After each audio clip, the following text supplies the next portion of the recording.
Փեթի ազգայնացումը ինչ նախագծի մասին է խոսքը գնում։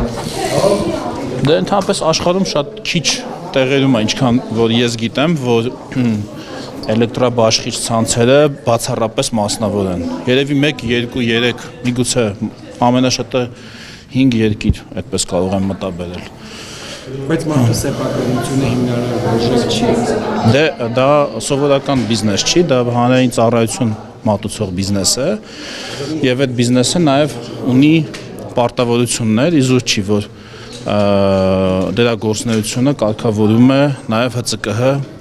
հանձնաժողովի միջոցով, այսինքն դա խանութ չի, էլի, որ մի օր բացես, մի օր փակես, մի օր ապրանք մատակարարես, մի օր չմատակարարես, մի օր լավ մատակարարես, մի օր չմատակարարես, դա հանրային ծառայությունն է եւ իրենք ստանձնել էին պարտականություն 15 թվականի կատարել կոնկրետ թվով ներդրումներ, այն ժամանակ գիտեք, որ էլի շատ վատ վիճակ էր հեծում եւ ինչպես ժամանակը ցույց դե մաշվում է, հեծը մաշվում է, էլի, ինքը լարերը, տրանսֆորմատորները, ենթակառուցվածքները մաշվում են եւ անընդհատ պիտի ներդրում անես։ Ինչի հեղա, ինչի դե լավ է լիրիկան հետո, էլի, ինչի հետևանքով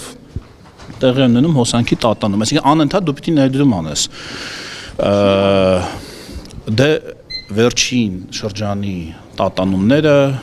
հոսանքազերկումները ցույց են տալիս ու նաև ՀՑԿՀ ուսումնասիրությունները, նաև ՀՑԿՀ, դե դրա համար գոյություն ունի ՀՑԿՀ, որի նախկին ղեկավարը նույնիսկ ընդունում էր, որ իրենք անհրաժեշտ քանակի ներդրումներ չեն արել այնտեղ։ Եվ դա բավարար է, պարոն։ Այո, դու գիտեք, որ մենք հիմա շատերն ասում են, սա նոր ենք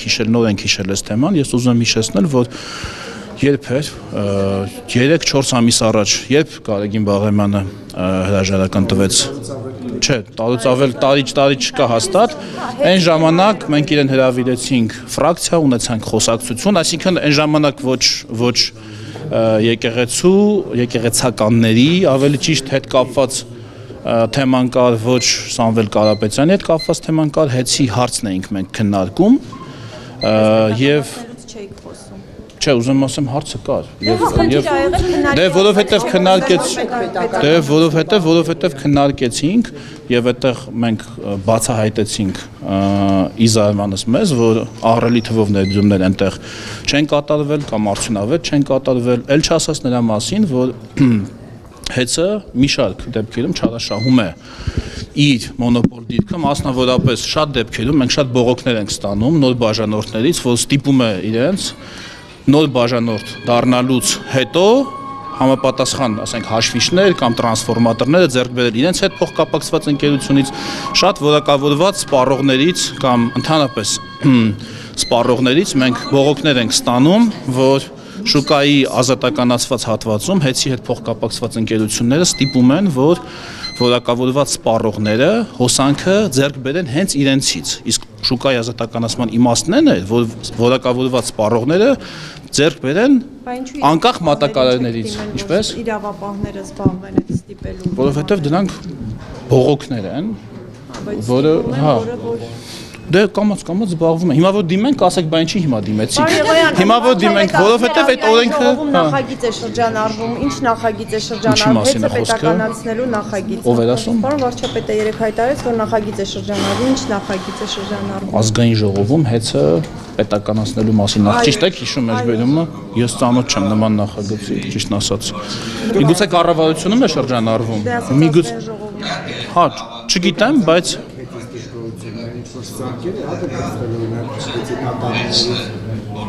Ես անձամբ մեր տանը սարք չի վնասվել, բայց մենք մեկ մարդու մասին չենք խոսում, մենք խոսում ենք հազարավոր մարդկանց մասին, ասենք դուք եք դա միշտ գրում, դուք ունեք դժգոհություն, ես ինչքան հիշում եմ, այստեղ ներկաներին հիմա որ նայում եմ, ձեզանից յուրաքանչյուրը կարծեմ 1-2 ստատուս այդ մասին գրել է, որ տարան լույսերը անջատեցին, լույսերը, այս ինչ վիճակ է հեծում եւ ուր է նայում պետությունը եւ այլ, պետությունը նայում է, ասում եք դե ինչ ես նայում։ Այդ անհրաժեշտությունները Սամվել Կարապետյանին արդյոք ասել եք, Ինչպես ներդրումներ չի արվել, արդյոք այս հարցը իրեն քննարկվել է։ Իհարկե քննարկվել է, դուք հիշում եք, որ հեղափոխությունից հետո իր հետ հաստատվել էին շատ նորմալ բարի դրացիական հարաբերություններ, հաշվի առնելով, որ ասենք, մեր հայրենակից նա որոշակի հաջողությունների հասած, Հայաստանի համար որոշակի, այսպես, որոշակի փուլում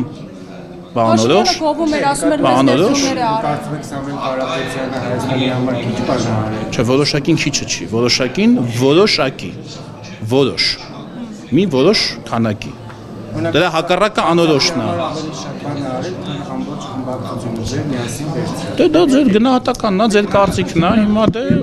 դուք հիմա ուզում եք ինձ այդ բանավիճել, թե իմ կարծիքը լսել։ Շարունակեք։ Որոշակի հակառակը անորոշն է, Փայլակ ջան։ Ոչ թե շատն ու քիչն է, որոշակի նշանակում է մի որոշակի։ Ասում է շատ մեծ ներդրումներ է արել Սամվել Կարապետյանը։ Հա, բայց մենք հիմա հետից ենք խոսում։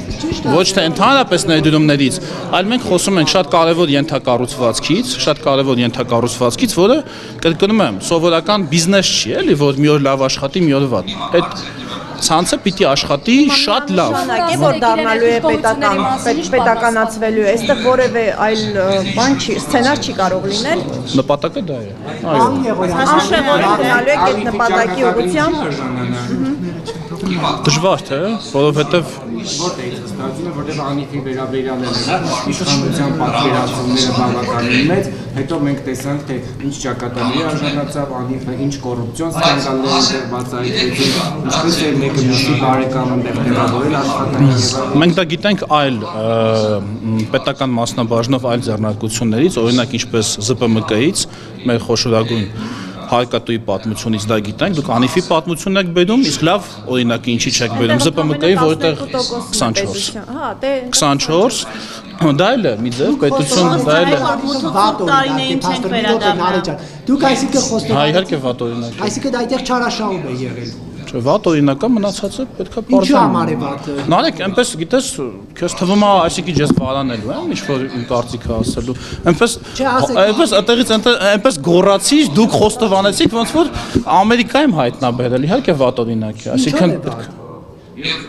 որովհետև արդյունավետ չի աշխատել։ Չարաշահում է եղել։ Դա չեմ կարող ասել, դա չեմ կարող ասել։ Այդ հարցին ես չեմ կարող պատասխանել։ Դուք կպատաններ, որպես քաղաքական գործիչ Այդ հարցը Անիֆի հարցը հիմա այնտեղ եթե խոսում ենք չարաշահում, մի բան է անարդյունավետությունը, մի բան է չարաշահումը։ Նրանք տարբեր բաներ են։ Մեկը անարդյունավետություն է, կարող է տեղի ունենալ ոչ չարակամորեն, որոշ դեպքերում անզգուշորեն, իսկ չարաշահումը դիտավորյալ։ Չէ, ասում եմ, եթե դե չեք թողում ավարտեմ, ասում եմ, իսկ եթե խոսում ենք չարաշահումից, ինչպես բառը ինքը ասում է, դա կարող է ունենալ միայն դիտավորյալ, եւ եթե նման բաներ եղել են, իհարկե դա էլ պետքա հետաքննվի եւ դրան գնահատական պետքա տրվի, ասենք ինչի պիտի ես դա չասեմ կամ թաքցնեմ կամ այնպես է զարմացած նայեմ ոնց որ լավ բարձա 34-րդ տեղը ամեն դեպքում անում է էլ Իրանը 30 բավոք 24-ում ունենք Ակտուալ չի այդ հումորային ակտուալ չի 30 Ձեր հումորն էլ ակտուալ չի, պարոն Եղոյան։ դա հումոր չի իրականություն է Լավ թողեք հարցը։ Փայլակը տրամադրված է մեր կողմից չես չէ տրամադրված է դիրքավորված է Փայլակ ջան չէ լավ զգացվեց անդիմությանն էլ է սենսուր հարցեր տալիս հա հասանամ լավ Պարոն Եղոյան, ինչու իշխանությանը վախեցրեց Սամվել Կարապետյանի 1.5 տողանոց հայտարարություն։ Հարցը տողի քանակի բարերի քանակի մեջ չի է հարցը նրա մեջ է որ պարոն Կարապետյանը արեց շատ հստակ հայտարարություն, ես ուզում եմ հիշեցնել այդ հայտարարության բովանդակությունը։ Ինքը ասեց, եթե քաղաքական գործիչները չկարողանան, կարող եմ բառի ճշտությամբ չասեմ, բայց միտքը դա է։ Ես ասեմ դուք ինձ ուղեք, եթե քաղաքական գործիչները չկարողանան հարցը լուծել, մենք մեր ձևերով կմասնակցենք։ Ահա, դե իրանք ով են իրանք նախ ով են իրանք։ Ում է ինքը ներկայացնում։ Հա? Սամվել Կարապետյանը ներկայացնում է հավատավոր ժողովրդին։ Եվ այո, եկեղեցու պահապանները։ Շատ լավ, դե դա թող այդպես ասի։ Միգուցե, եթե դա նկատի ունի։ Շրջան, թողեք իմ հարցին պատասխանի, ես ռեպորտաժի սինխրոն միտք դնելու Սինխրոն միտք դնելու խնդիր։ Տեսնում եք։ Հա։ Մենք մեր ձևով կմասնակցենք։ Իսկ հաշվի առնելով թե ինքը ով է, այսինքն որտեղ է իր կապիտալը, ինչքան է իր կապիտալը, հաշվի առնելով թե ինչ ինքը կարող է նկատի ունենալ, կա ողջամիտ կասկած, որ ինքը կարող է նկատի ունեցած լինել ոչ իրավաչափ գործողությունը։ Չէ, որովհետև եթե ինքը խոսում է քաղաքական process-ի մասին, կարող է ասել մենք կմտնենք քաղաքական process-ի մեջ, կդառնանք քաղաքական գործիչ, կմասնակցենք ընտրապայքարին, դա կլինի նորմալ, բայց ինքը ասում է եթե քաղաքական process-ը չստացվի, մենք մեր ձևով կանենք, քաղաքական process-ի մեջ իր ձևը ո՞րն է։ Վառելով աղոթելն է գուցե։ Մոն վառելով աղոթելը, եթե դա է, կարող է հայտարարի, որ ինքը դա է նկատի ունեցել, եւ ես կարծում եմ մեր իրավապահները ես հասկացել եմ ինչ-որ անօրինական բան, որովհետեւ ամեն օրինական բանը կարելի է տեղավորել քաղաքական process-ի մեջ, ցույցեր, Բան եք հասկացել։ ինչպես Որ կգնդակահարեն իշխանության ներկայացուցիչներին, այդպեսի բան եք հասկացել։ Չէ, դա ինչի միանգամից գնդակահարել, բայց նույնիսկ եթե դրանից եք խոսում, ասենք դա ինչ է այդքան ասում, ձեզ թվում է ես ինչա պիտի վախենամ, հա։ Ինչ եք դա ասում։ Ուզում հասկանամ, էլի։ Չէ, որ ասում եք Այս կամ ձեր դուրը կգա, օրինակ, որ դուք դա ասում եք, հա, բայց հա իհարկե նորմալ է, բայց վախը պիտի լինի ողջամիտ եւ այդ վախի աղբյուրը պիտի լինի հարգանքի արժանի։ Վախենում են ընդհանրապես երևույթներից, որոնց ծագումնաբանությունը հարգանքի արժանի է։